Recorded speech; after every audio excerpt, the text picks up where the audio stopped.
Most people would say they selected dental hygiene because they wanted to help people. And I think we've really gotten away from that. We've gotten away from the fact that we're here to serve. Instead, we've gone to a place of greed. And it's become really unfortunate to see when we look at life from the standpoint of who was I created to be? And what does that look like for me? That really helps reduce judgment or fear, because what is judgment? Judgment is a lack of accepting myself or someone else, essentially. So without putting any boundaries around what your interests are, I think part of that fulfillment journey really stems from what really makes me excited. That path of fulfillment is going to look different for everybody. Try it all. Be curious. Have a lot of fun. And don't be scared. Yeah, this is a tale, oh yeah, a tale of two hygienists. So there might be only one, bringing the best of dental knowledge, and we do it all with ease. We cover oral health and screening, and preventing gum disease. We're gonna do a lot of learning, and have a little bit of fun working at the dentist. A tale of two hygienists. Welcome back, everyone, to another episode of A Tale of Two Hygienists, episode number 417. My name is Andrew Johnston. I am your host today, and thank you so much for being here. So before we get into the show today, I want to give a huge shout out to my new friends from the RDH View. Last week, they invited me to hang out with them a little bit on their show. They do something that's really interesting. Every month, they have interviewed, and this is since, I think, 2012, they've interviewed someone from our profession and highlighted different aspects of what we do. And I was just so impressed by their professionalism. I was so impressed by just how comfortable they made me feel. It's a little bit different being on the other side of the microphone, right? Usually I do the interviews and not the interviewee.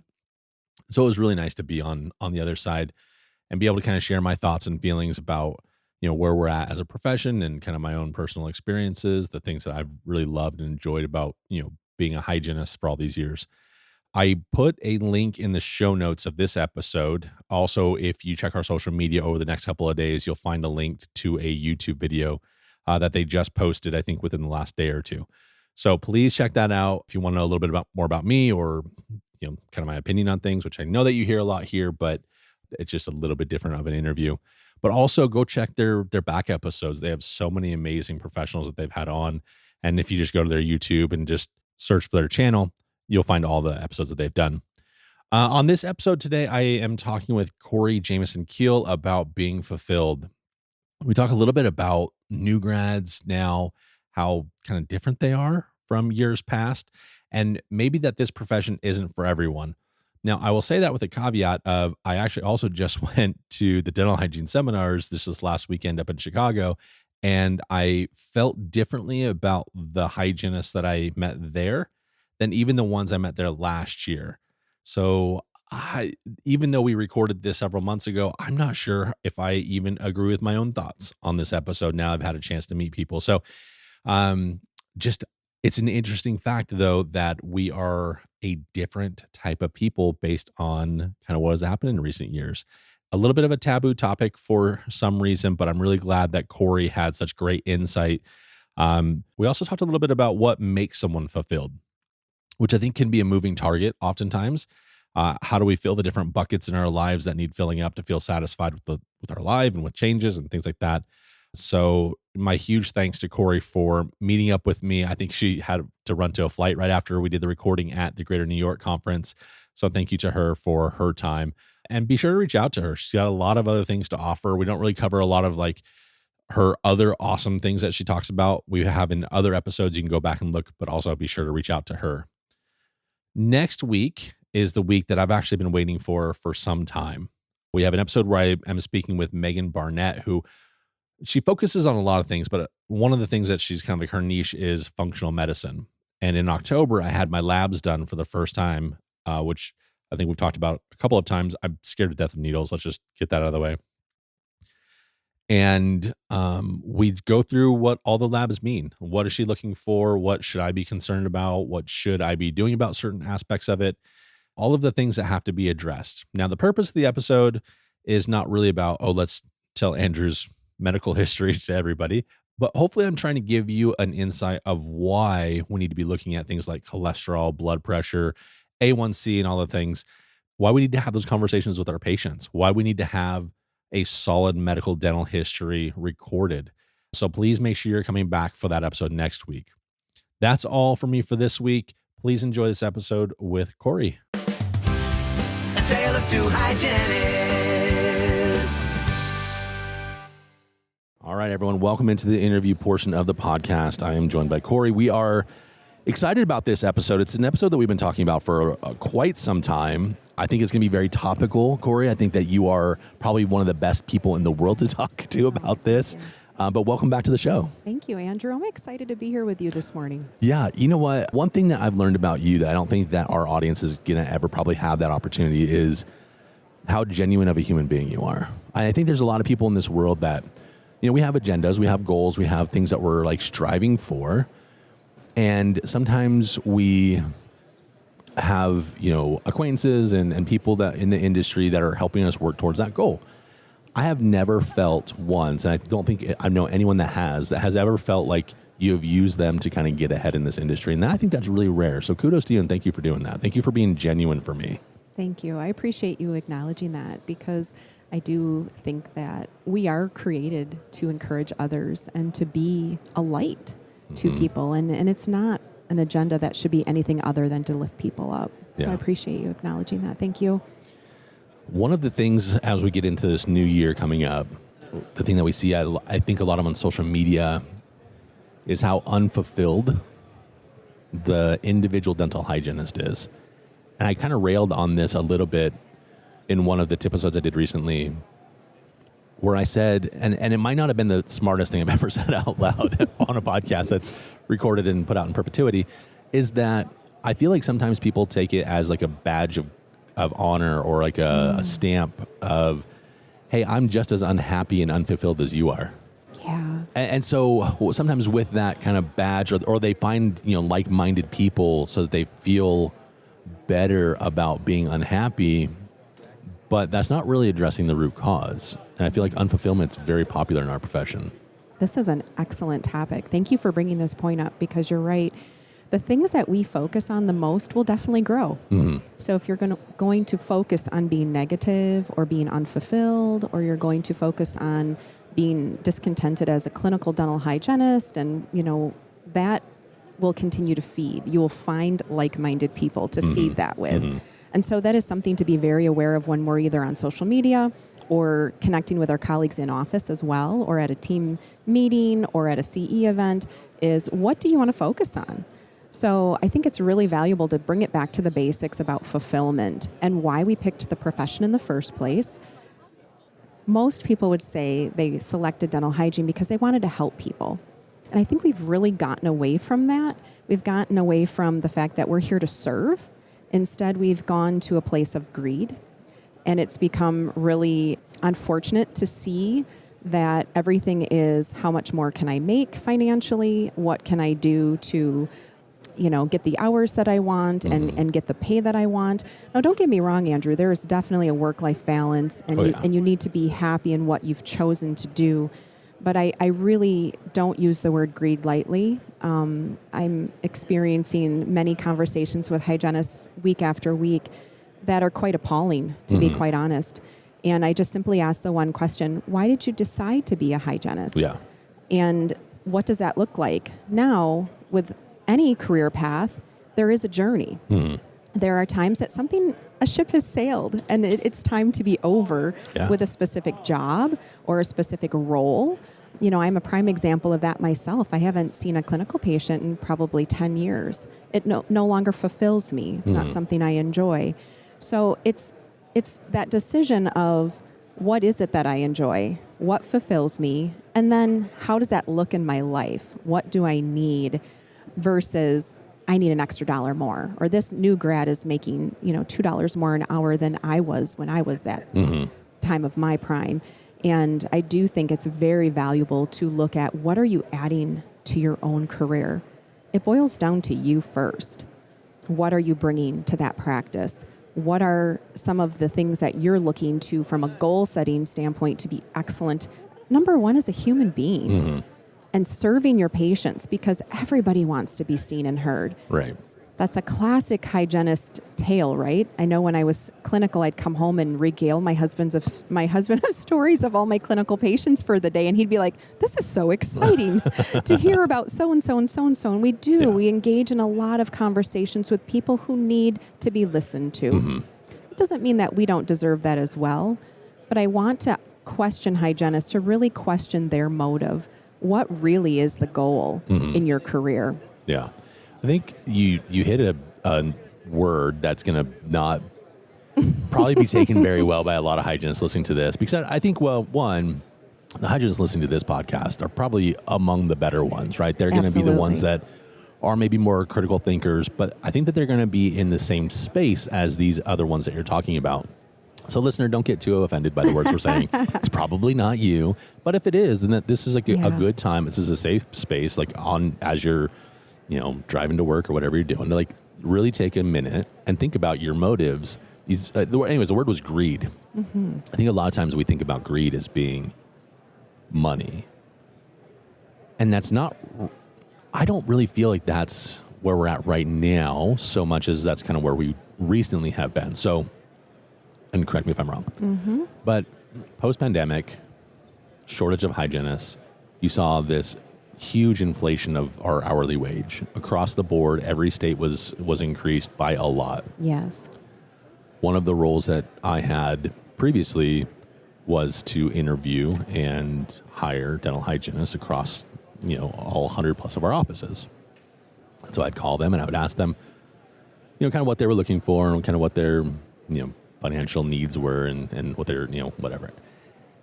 It went from, well, and this was Florida, they were getting underpaid to begin with. Sure. But it went from, X dollar amount to about $15 more an hour within a year.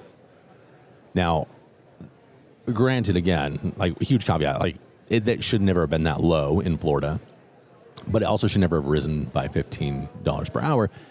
And that I think was kind of like the greed that we're talking about back then, was like, okay, this is monetary. You see how many times in the social media forums of, I have two options of offices. One's closer to me, but one's further away and pays $1 more an hour. Which one should I take?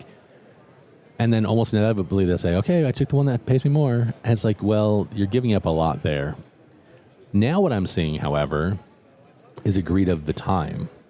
It is, and this is going to come out so wrong, but everyone has to value their time. That's really important. Yes. But at the same time, you can't value your time more than the world, right? Like more than whatever. Like it's, your doctor has value of time. Your patient has value of time. Everyone has value of time. Your value of time isn't more important than everyone else. Everyone is also important as well. So it's multifactorial. And I feel like we're getting into this thing where it's like, well, I only want to work 6 hours a day.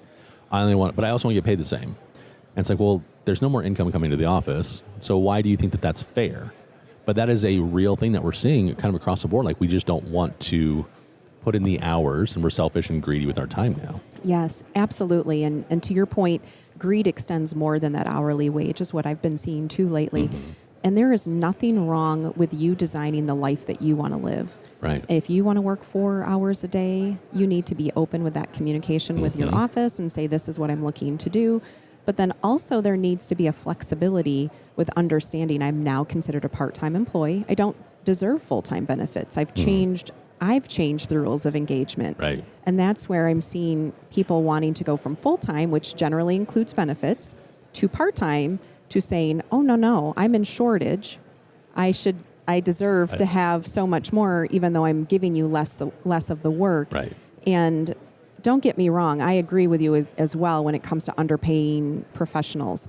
And I think there's some really great formulas that people can look out online to indicate that if they are for sure getting the hourly wage that is appropriate and not. Anytime a hygienist says to me, I'm not getting what I want, I always ask them what their numbers are. And if you don't know what you're producing, and again, we don't want to apologize or offend anyone, I won't apologize for that, but you are a producer. And if you don't know the business side of what you do as a clinical dental hygienist, then then probably should not talk about wages or what you deserve until you understand what you're bringing to the practice. So just like on the flip side, you can make a lot of income if you're a great producer and you understand the business of dental hygiene. So, there's definitely some flexibility there, but I definitely want to encourage people to have gratitude that they're employed and that they have an option to maybe dictate things that haven't been dictated previously in the profession of dental hygiene. And our owners want to also have a healthy life balance as well. Yep. And so we encourage that among our dental hygienists also, clearly. But just make sure the motives, again, coming back to that word, is just what fulfills me, what is my purpose, and what can I add value to? And once you kind of start coming around with that mindset, it really changes the way you go into work every day. It's easy to check into, a social media group or, your college group full of negativity and say, this is what's going on. But when you reframe it to who you're going to serve for the day, it really changes your outlook. Yeah. Well, it's also interesting, like you said at the very beginning, like you'll find what you're looking for. And so that same group who's just like so negative and so, whatever, there's equally like a number of people who just love what we do. Like we love our profession. We want to see growth, and we've made, actionable changes in our lives. And some of it, I've done this. We will go across the country for a new job. We will be open to relocating. Now, not everyone can do that. I understand that.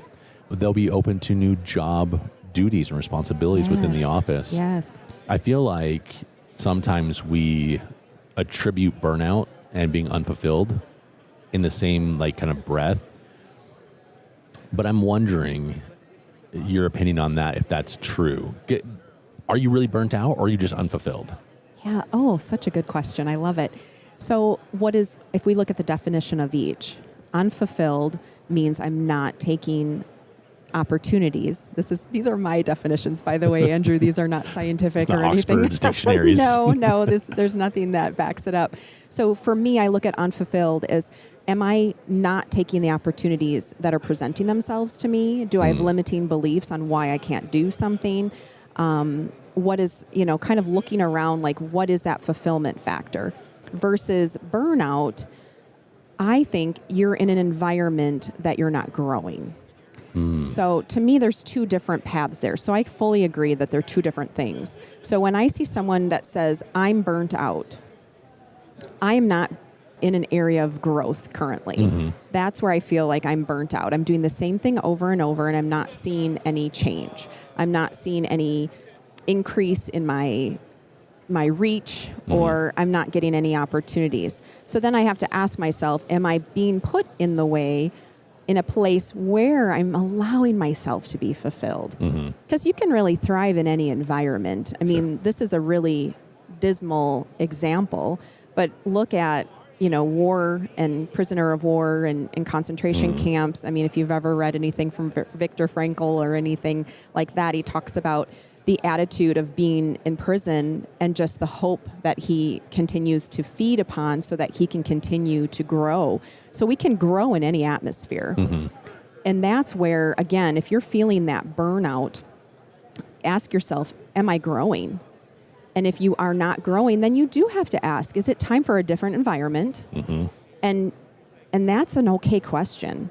We don't have to stay in the same place. And it does feel scary to decide, hey, maybe I should go to a different office, or maybe I should explore something outside of clinical hygiene.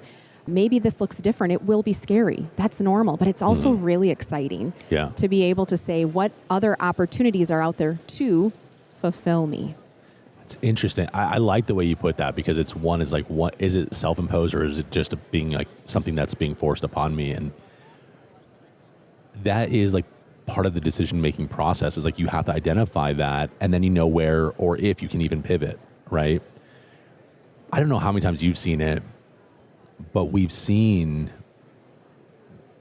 I think it's behavioral. I think it's like characteristics. I think there's, certain personality traits where, this introverted hygienist will go from being, talking all day long to their patients and having to have that emotional and whatever output towards their patients, to now we're going to be like working for like an insurance company doing online billing or something like that, Right, where there's not really all right. that much human interaction. Right. And they just do a lot of data entry and stuff, and they just say how much happier they are with their life and with their choices. Do you feel like the profession does a good enough job, and I'm not really sure whose job it would be in the profession to do this, but to give us options, or do you feel like we've kind of said, like, if you're a hygienist, you have to be clinical, and that's the only thing you can do? Yeah, I think obviously, I see a lot of personality profiles roll through our office week after week. And one thing I do recognize is most clinical hygienists have the same personality profile. They're very, very people-oriented.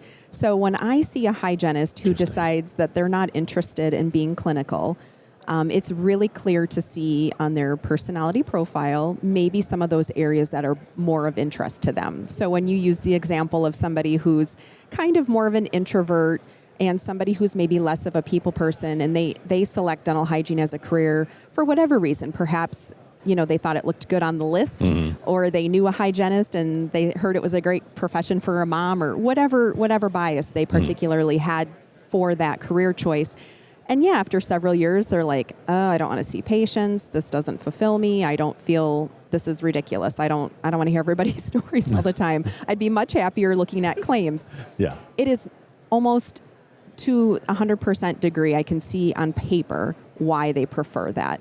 And they're more task-oriented, or they have more of an analytical personality. And so that would be something that truly would fulfill them, looking at checking the boxes versus, oh, how was your cruise to Mexico last week? Or, let's talk periodontal disease or something like that. I know personally for myself, my profile is a high sales person. I'm also very task-oriented. And so people are sometimes really often surprised to find that I very much appreciate my alone time. I'm not as social as probably people think. And you'd see that on paper. I'm kind of a to the point and a solution-based person. So at the end of, a 12-hour day of seeing hygiene patients, the show was over and I'd go home and sit in a bathtub. Sometimes some of you can relate to that, and some of you go home or you go and hit the bar on the way home because you've got more socializing to do. So we are all different when it comes to that piece. To get back to your question originally about, as a profession, are we doing a good job of exposing dental hygienists to other career choices? I feel like we continue to get better compared to years ago. I do think our profession does grow. I think part of the concern that I see is that it's a wonderful profession, but there is a stop. You have to change professions if you're going to do anything.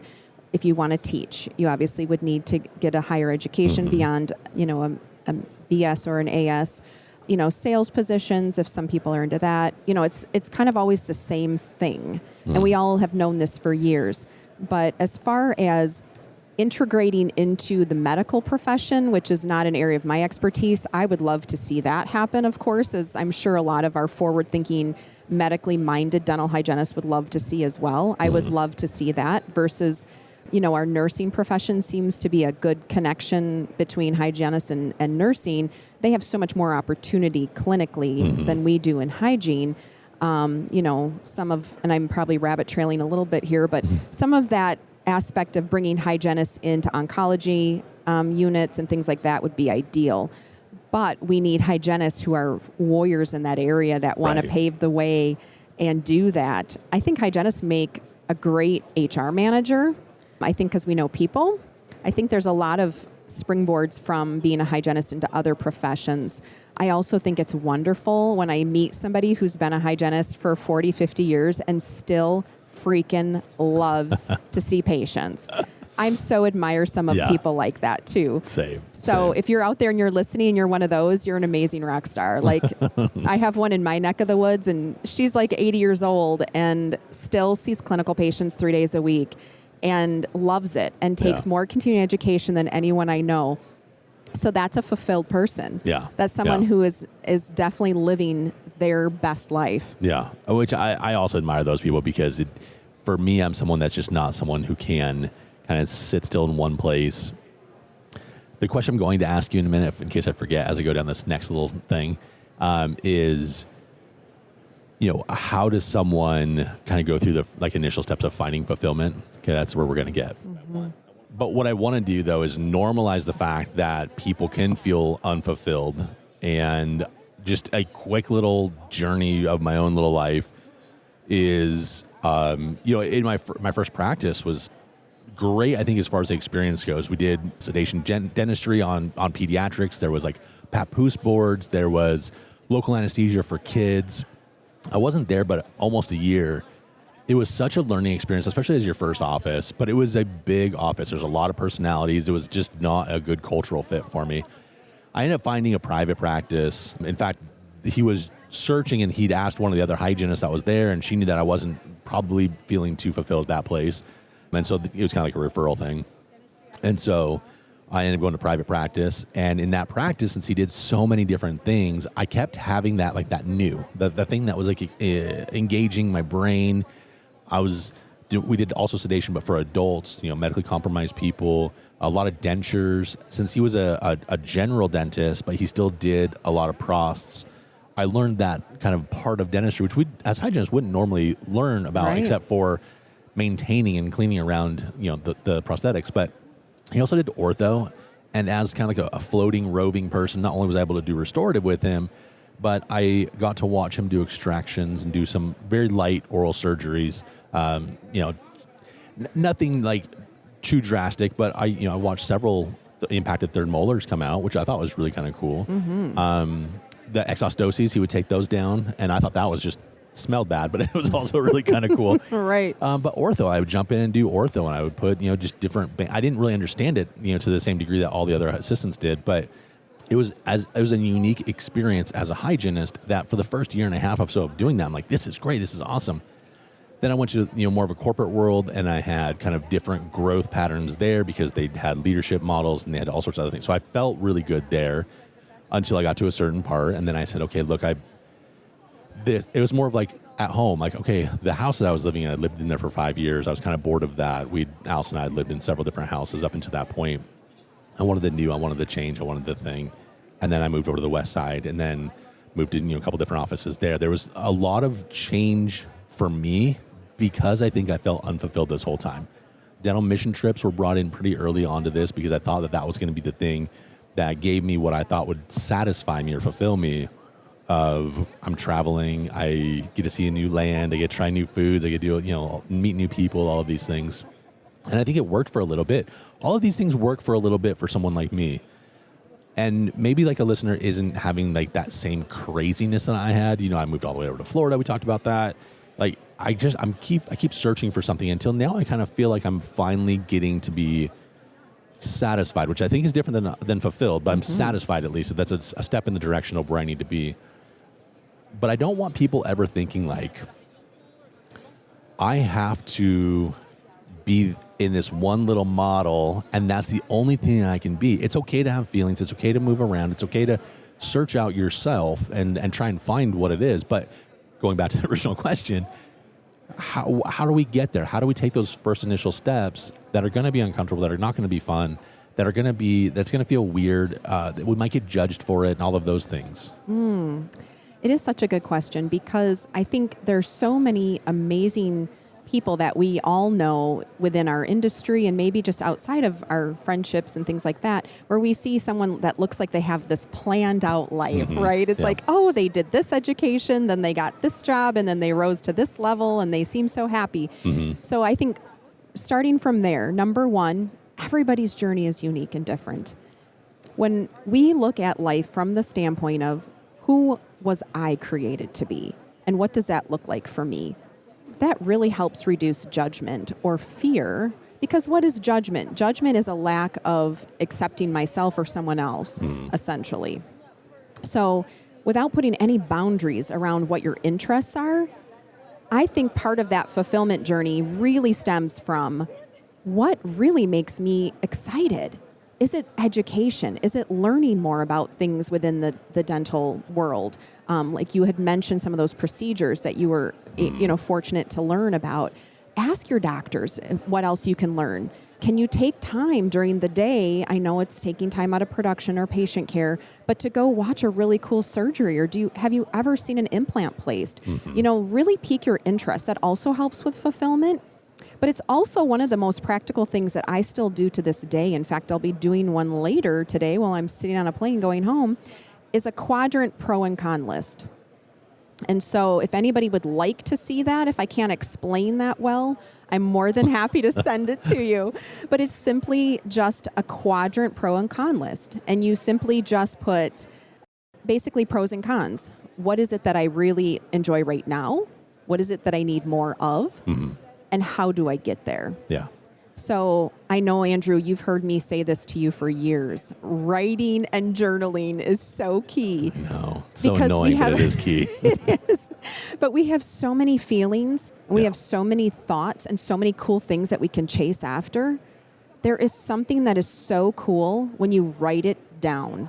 And you can physically see whether it's that quadrant list that I was mentioning, the pros and cons of the quadrant, or going through a guided meditation or something that really helps that path of what is it that I want. Mm-hmm.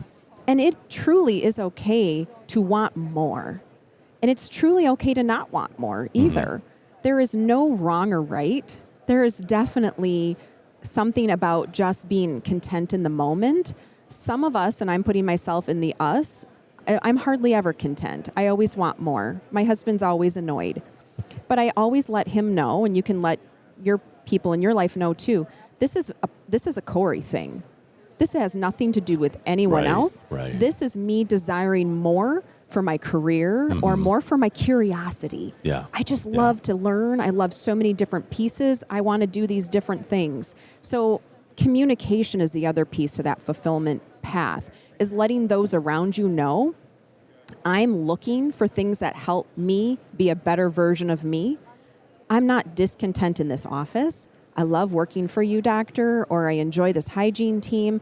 I'm going to these continuing education events because I want to be a better version of myself.